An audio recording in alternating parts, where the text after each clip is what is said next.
Haas is absolutely right. There's eh, this whole just leaving out when you talk about the border crisis and you leave out the foreign policy aspect of it, you're really just not even scratching the surface. Really, you're doing absolutely a damaging service to the topic itself, and that's what I'm really sick and tired of seeing. And fam, I'm gonna go ahead and segue with that because Let's do Ecuador it. is actually uh, a prime example of US foreign policy and what happens when a country gives itself up to be managed and manipulated and gives up its sovereignty to the United States.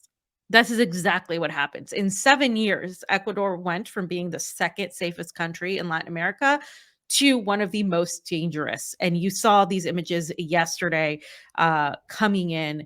We'll start off with some of these images. Um, Armed clashes between narcos and the police near the presidential palace in Quito. Quito is the capital. 7 years, he says, Dennis, of free market pro US policies under three different right wing presidents have finally yielded their logical results: the highest murder rate in the continent and an armed conflict with more than 22 narco paramilitary groups. Under President Rafael Correa, Ecuador had the lowest homicide rate and the best security of all South American countries, arguably the second at the very least. That is all true, and there are statistics to back that up. Like I said, I did a whole thing on it today. Before we get into that, I do want to read Elena Villar's Twitter status because she echoes the sentiment in Spanish. Now, Elena works for RT in Spanish, and she said also Ecuador was the second safest country in Latin America under Rafael Correa. Today, it is one of the most insecure in the entire world. Jamie, it's the second tweet if you want to put it up. Let's watch this video real quick, though. By the way, I mean, I thought he played it. I'm sorry. No. Yeah. Let's watch this Go ahead. video because I also want to get an understanding of what's exactly going on. What has happened in Ecuador? You know what I'm saying? Because I know a lot of people are going to say, fam's just making this about a left-right conversation right here. Can you explain to us exactly what Dennis is trying to say? And big ups to Dennis, by the way. Right. So this is just in your own video. Words. Huh? In your own words, What? just simplifying it. I said, in your own words, just simplifying what is actually happening in Ecuador and what Dennis just said over there. So basically what you are seeing on your screen is a video of these gang members having an all-out clash with the police and the forces in Quito, Ecuador. So these paramilitary narco groups are what you would call like gangs, these actual like cartel like gangs that are occupying Ecuador, and they're in Quito, and they have been in armed clashes against civilians, against the police, against the state. So what's developed in Ecuador is essentially a fight of an organized crime with several paramilitary groups combined as an organized crime entity against the state of Ecuador. The current president, which I'll get into, is Daniel Nolobe. I forget his name. I said it so many times today. And he is 35 years old. He was born in Miami, Florida. He is the son of a billionaire banana tycoon. He was educated in NYU. He went to George Washington University. He is extremely US, like a US puppet, essentially, right? But he's only been in power since October of 2023 when he got elected, and then he came into power after that. So one of the things that both Elena and Dennis pointed out is the neoliberal policies. When they talk about right wing, right? And this is something I'm going to point out, possibly because, you know, people always, when we talk about right wing, when they talk about right wing policies, right, we're talking about the government of the United States. We're talking about the influence of the United States on these governments. We're not talking about what we define as left right in the United States. We're talking about the political alliances that these governments made. So the current president is very naive. He's very young. He's brand new to politics. He doesn't really have much of an experience, but he is pretty much a puppet. He is following the footsteps of his father, who wanted to be president. And what happened yesterday was basically, and you can look at the third video, the clashes between these narco groups, these paramilitary forces, and the police in Ecuador, and elements of the military and civilians, basically resulted in violence. You had several things happen. You had attacks at universities. You had these paramilitary groups pointing guns at people, shooting at people. You had prisoner inmates taking over the prison and starting to shoot at the prison guards. And then you had a group of these masked narco gang members coming into a television station and at gunpoint telling them that they needed to not involve the president, that they needed to do whatever they said. So I have some of these videos. Here is the Ecuador police trying to return order as the gang violence rages on. Go ahead, Jamie. Cheese slice.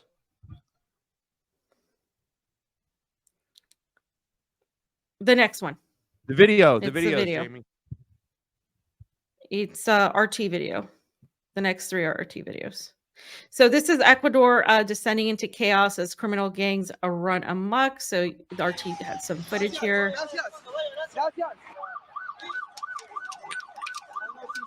So you can see that happening right there. These are the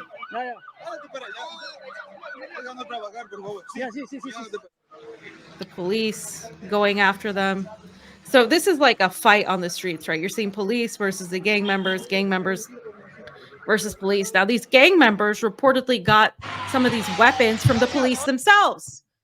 And I'm going to go into that. I'm going to explain how we got here in a second. I just want to show you the images first. Go to the next video of what was going on. All right. So this is the current president, the former president, actually, of Ecuador, Rafael Correa. And he actually talked to RT and he explained that the current president is unfit for the job, specifically naming that he's completely just inexperienced.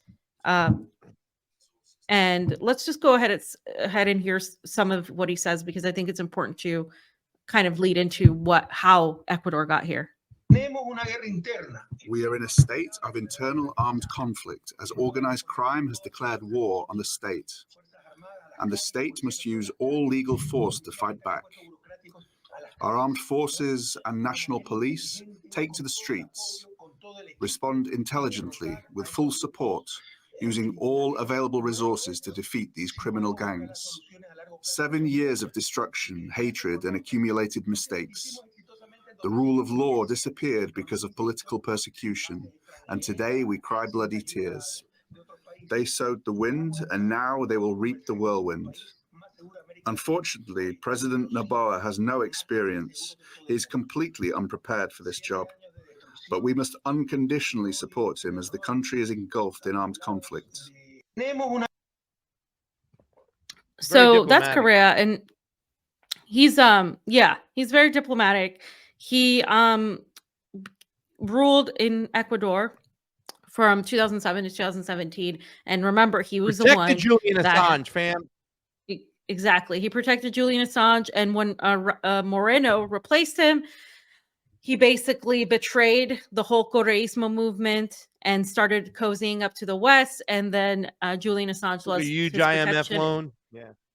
And yes, immediately went to the IMF. This president, Rafael Noble, has also gone to the IMF as well immediately. So the last video I want to show before I get into how we got here is the militants that stormed these TV studio in Ecuador while it was live. It was broadcasting live, and they literally stormed the TV studio. I told my colleague, I can't imagine, like, if that happened at RT, we'd just be like, you know, it'd be scary. So this is crazy that this happened. Let's have a listen.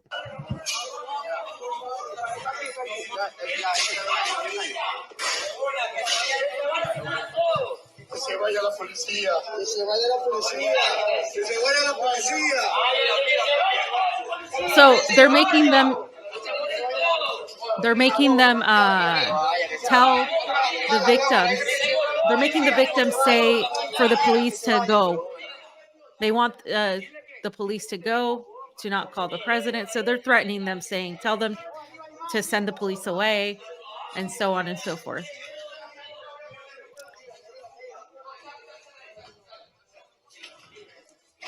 So it's very interesting that all of this happened yesterday, and it's still not under control. Now, Rafael Correa did a long interview with RT in which he spoke about how this happened, right? One of the things was, how did Ecuador get to this point? How did this come about? Like, how did it go from the second safest country in Latin America to this?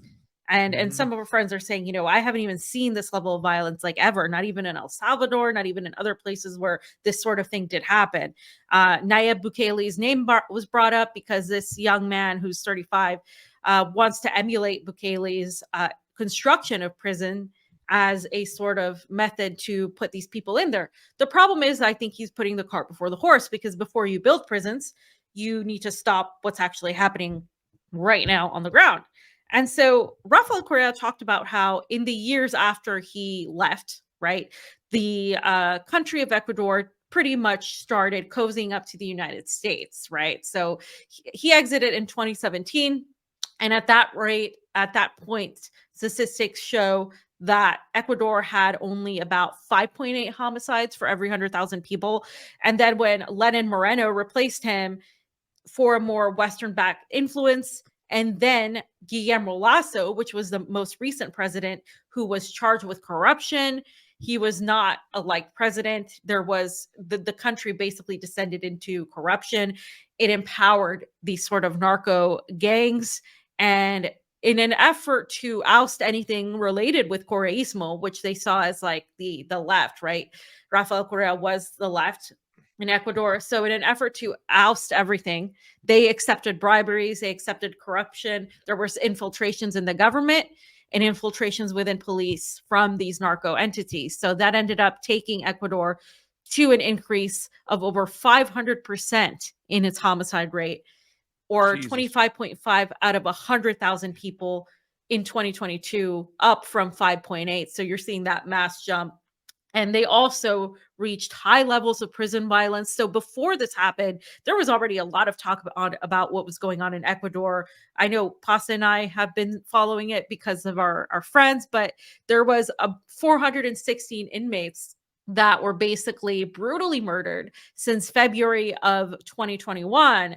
And so according to Rafael Correa, a lot of these guns and a lot of these weapons and a lot of the infiltration within the police came because of the former governments that were allowing this to happen. And so this is, of course, talking about the influence of the United States, because as soon as Ecuador became influenced by the United States, you had so many high-level U.S. officials traveling to Ecuador, and Lasso himself, of course, was also given a warm welcome.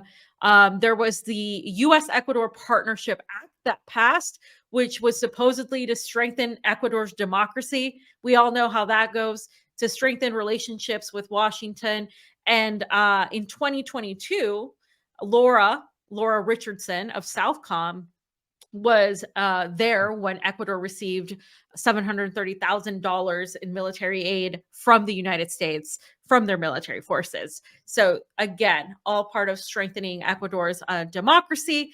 But this is something I want to point out, fam, before I hand it over to you, is Ecuador is experiencing a mass exodus. Many Ecuadorians are fleeing the country. They have been fleeing the country for months. When we talk about the border crisis, Ecuador is largely ignored, but this is actually happening. You're going to be hearing about Ecuadorians more now. They have been fleeing, especially the more professional class, but more and more people are going to be leaving the country. So this is, again, another example of why are they leaving the country? Sure, government faultiness of the country itself, but you also have the United States' money, the United States' partnership, the United States' influence, and also Ecuador's debt increased largely since 2014 with $74.9 billion as of the latest. And so again, once, Ecuador abandoned its own sovereignty, during Korea, it just pretty much let in like the devil into his house, and that's what ended up Well, happening. it's only, listen, this is going to continue to happen as long as the United States starts putting their nose in their business. In the United States, the oligarchs and the ruling class with the Monroe Doctrine think they have a right to those people's sovereignty. You know, we say this all the time. This is something Terry Mattson from Code Pink, who Terry Mattson does her own thing right now. I don't know if she necessarily should say she's Code Pink. She's our comrade, or whatever you want to call it. You know, doing a lot of work in Latin America, bringing it out there too as well. Very level-headed. Understands exactly what's going on. She talks about it all the time. National sovereignty. She's the one who taught me that word and showed me. And you know, I remember the first time we went to Nicaragua, it was like the first place we went to. We went to a Palestinian coffee place inside one of the markets there. And that was really something I remember to this day. But she had talked about all these Latin American countries when they become when they become client states to the U.S. Well, what does the U.S. want? The U.S. doesn't just want to be buddy-buddy with them as a trading partner. They want to take those resources. And that's the best way you can do that, the best way you can extract resources from a country for pennies on the dollar, make a lot of money of it, especially if you don't care about those people over there and what, you know, you don't care about their well-being, is you keep that country in chaos. And as long as you keep that country in chaos, then you can extract those resources for pennies on the dollar. And that's what's going on over here. These countries, as they become client states, the United States, meaning the United States government and the oligarchs, they turn into a chaotic situation. And that's what's happening in Ecuador since Rafael Correa has been gone. They've been slowly turning into a chaotic state. And we're witnessing it right now. The best thing that we can do is force our government and tell them to get out. But, you know, you see this. It doesn't make a difference who's the president, whether it be a Republican or a Democrat. You know, when Donald Trump was in office, everybody's talking about Donald Trump. You know, he doesn't want to start any wars. Yeah, but he had his nose all up in Latin America, and he was terrible about it. He tried to whack Maduro. He labeled Cuba as a state sponsor of terror. Nothing changed down in America. Joe Biden gets in there. Kamala Harris is taking a trip down to Guatemala. She's taking a trip down to El Salvador. She's taking a trip down to Honduras. You know, we need to get out of these people's business. National sovereignty, right? That's what they want. We should let them have it. Let them have control of their own resources, their own way of life. And you won't see this over there. We don't see this in Nicaragua. I mean, we had a coup that was sponsored over there by the West, and eventually once they get back the coup, look what happens. And when we go in Nicaragua, we don't see any homeless people walking around. We're in Honduras. We don't see any homeless people walking around. I felt safe in Nicaragua, right? And it's just that when they have their own national sovereignty, they have their own way of life. And if they're not suffocated by sanctions and blockades, they'll be able to find their own way. We need to start doing that. We need to start pulling back all these bases, all these money, all these resources. If you're really serious about it, this people on the conservatives on the right here in the United States, you'll push for that. Hey, you don't want people coming to our country? Let's get out of their country. Let's take those resources and let's spend that money here at home. Go ahead, fam. Not to mention, a lot of Americans are leaving the United States too. Hello, like, I mean, I want to get the hell out of here because it's so expensive, and you honestly could live happier lives if outside of it. And like, honestly, I missed being in Russia when I was away. Like, it was just not like, it was nice seeing my family, but it was just like the prices of things, man, and just the feeling of it. There's a lot of Americans that are actually leaving the United States. So that's something that's also not talked about. But real quick, just some background on Daniel Noboa. He is the son of the country's richest oligarch, okay? Like, he's not just some guy that fell into this. He was placed there. His dad is Alvaro Noboa, and he is a banana exporter. He owns this Noboa Corporation, and he basically facilitated him because Alvaro wanted to be president and he ran before, but he could never become president. So interestingly enough, his son, who's 35, was elected. He was born in Miami. And he has a degree from NYU. He also got a master's in business from Northwestern University. He studied at Harvard, and he got a master's in political communication and strategic governance from George Washington University, which is like literally one of the most like DC Beltway universities you can go to.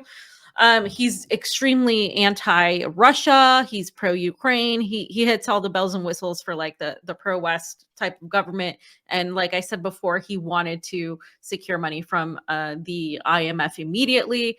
And so the solution in Ecuador basically would be for the and this is something even Correa has called, even though he's not a fan of the president. They need to unite and really subdue these gangs and basically get the police under control, because this corruption couldn't have happened without the police being compromised, right? You know, there had to be police elements and military elements and government elements that are compromised for this to happen. So there has to be some sort of cleansing. But again, with the United States' involvement, and Ecuador likely seeking that, this is going to get worse. Peru today issued a forces to its border. It sent forces to the border between Peru and Ecuador because they're right next to each other, and basically tried to secure its border because of everything that's happening. So the situation might get a little bit more out of control because of all of that. And Peruvians themselves aren't happy with Dina Boluarte, who's the current president. She's being like now tried for some crime or another. And it's just these two countries right now are just in complete and total chaos, especially Ecuador. And they have their own issues where they're struggling with immigration from Venezuela and Colombia. So there's also that aspect. The same thing that happens in the US where people are like, oh my God, these illegals coming in and blah, blah, blah. It's happening in Peru as well with Venezuelans and Colombians, especially Venezuelans coming in, and reportedly a lot of violence. You know, this is what's said in the media. So this sort of thing really comes down, really, I'm not exaggerating, to US foreign policy. Literally, we cause so much trouble, right? Our leaders and the military apparatus caused so much trouble in destabilizing all these countries. And then you just create one sort of domino effect where everything is so destabilized. And really, if you are an anti-war person, you must be talking about foreign policy, especially in Latin America. Let's show the Kasachwan News video so we can get on out of here. We're almost at 2 hours in the show, so you must be exhausted. So, fam, what do we have here? 1 second. This video is, let me make sure it's the right one. It says U.S. Ambassador Michael Fitzpatrick attended a meeting of Ecuador's State Security Council to evaluate the next step as President Daniel Noboa declared internal armed conflict and ordered a military deployment nationwide. Yeah, so the U.S. ambassador is there. Again, like I said, there were U.S. ambassadors before. Now, here they are again. Nosotros también debemos comentarles que quien estuvo presente en esta reunión del We must also tell you that the person who was present at the Security Council meeting, which is unusual, is the United States Ambassador Michael Fitzpatrick, who was in the government palace for around 30 minutes and then left Carondelet. He's the only one who has come out following the Security Council meeting. And the only statement he could give us was that Ecuadorian authorities are the ones who will announce the results of the meeting.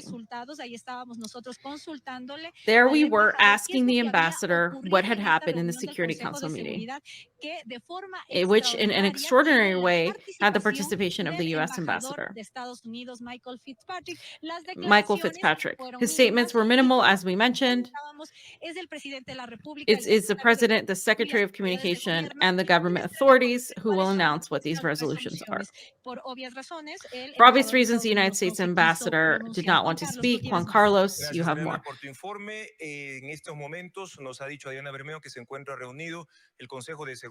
So the Security Council was meeting at the palace. The facilities of the executive function are currently heavily guarded. So this happened earlier today. Something to note, I said what Ecuador shouldn't do is really go to the United States, but that's exactly what they're doing because they already are a client state of the United States. As soon as Correa left, that's exactly what happened. And this is where it left them. And they're going to go back to the United States for help, even though the United States helped cause what is happening today. And it's really sad, but yeah. Well, the thing about it is, Fan, that a lot of people in the United States, especially a lot of conservatives and right wingers, think that it's just these countries can't wipe their own ass, that they're third world shithole countries, the way Donald Trump said so. But they don't realize that we are the man behind the map, we're the Oz behind the curtain, we're pulling the strings, and that's why they descend into these situations. Yeah, it sucks for their people over there, but the oligarchs understand that they can once again, they can extract their resources for pennies on the dollars. This guy who was the president, and we're not going to do the last section, Jamie. This is it for them. We're not going to talk about Epstein stuff. These people, like you just talked about, this guy, his dad was a banana exporter, right? So it's just like, once again, it's the United States pulling the strings where they're at. And they are very happy when these countries are left in these situations because then they make the most money off it. So that's Ecuador. We're going to have to pay attention to the situation. Thank you to Casachuan News, Camila Escalante, and what's his name? Who also runs that channel? I forgot his name. Man, he's been on the show once Ali before. Vargas. Ali, we love you, Ali Vargas. Thank you so much for the work you guys do over there. Great work. You're a great resource.